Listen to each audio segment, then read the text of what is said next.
کیا ہو، اگر یہ عزاداری نہ ہوتی تو آج اذان بھی نہ ہوتی، آج کوئی بھی عبادت نہ ہوتی.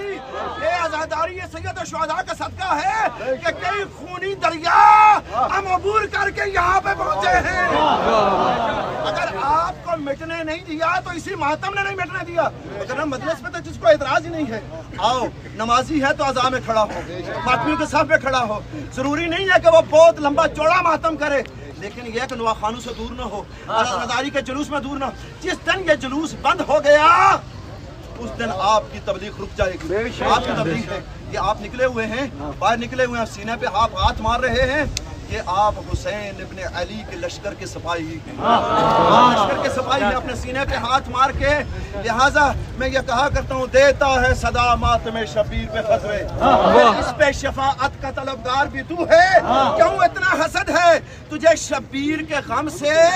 کیا تیری شارگ میں امیہ کا لہو ہے؟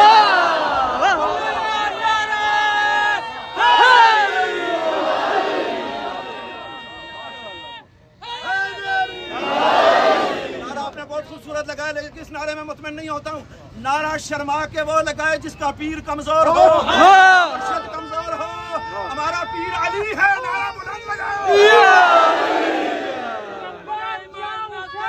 لبیک یا حسین،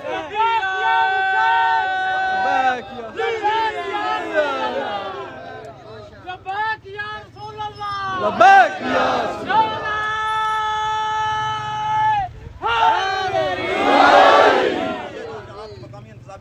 اس میں صرف 2 منٹ باقی رہ گئے. مجھے 2 باتیں کرنی ہیں. بسم اللہ. بہت شکریہ، مولا آپ کو سلامت رکھے.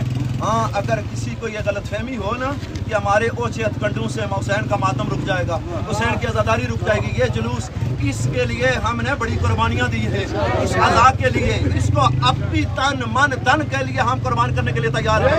اور معاشر میں بھی انمول عقیدے کے عوض ہم، معاشر میں بھی انمول عقیدے کے عوض ہم بخشش نہ خریدے تو گناہگار نہ کہنا. جنت میں بھی شبیر تیرے غم کی قسم ہے، ماتم نہ کرے تو عزادار.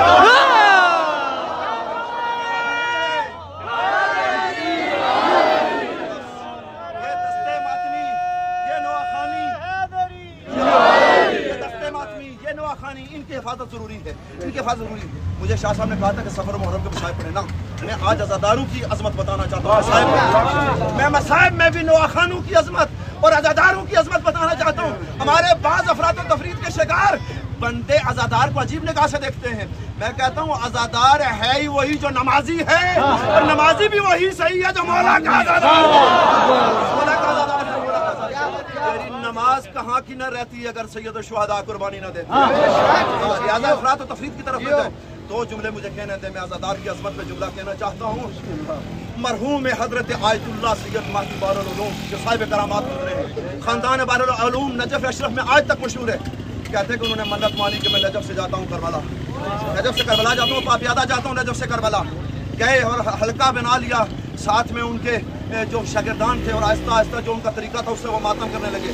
کہتے ہیں پورے سفر میں آہستہ آہستہ جو ان کا طریقہ تھا ماتم کا کرتے رہے.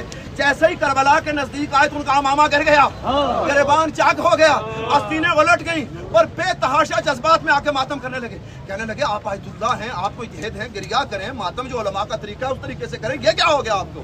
کہا کوئی بات نہیں ہے، بس میں نے مولا کا پرسہ دیا ہے، بس میں نے مولا کو ایک تعزیت پیش کی. کہا نہیں، جب تک آپ بتائیں گے نہیں ہم بھی کھانا نہیں کھائیں گے. ہم بھوک ہڑتال کرتے ہیں، کھانا نہیں کھائیں گے. ان کو پتا تھا صاحب کرامات ہے زارا کلال، ان کو پتا تھا یہ ایسا مجتہد نہیں ہے، ایسا عالم نہیں ہے، صاحب کرامات ہے. کہا اچھا میں بتاتا ہوں، لیکن میری زندگی میں کسی کو نہیں بتاؤں. میری زندگی کا میں نہیں مشہور ہونا چاہتا، مشہور وہ ہے جس کو حسین مشہور ہے. اخباروں سے یا میڈیا کے ذریعے سے عزاداری نہیں پھیلی. عزاداری کے لیے حسین کے خون کے اندر حرارت خون کے اندر. کہتے پھر میری زندگی میں نہیں بتاؤں. اصل میں جیسے ہی میں کربلا کے قریب آیا کہ ان نواخانوں اور ماتمداروں کے درمیان امام زمان کو ننگے سر دیکھا، اور جیسے ہی میں نے امام کو دیکھا تو میں برداشت نہ کر سکا، میں نے ماتم کیا. لہذا اے عزادارو تمہارا مقام کم نہیں ہے، اے نواخانو تمہارا مقام کم نہیں ہے، اے حسین کے جلوس میں ننگے پاؤں چلنے والے تمہارا مقام بہت بلند ہے. ارے امام زمان جل اللہ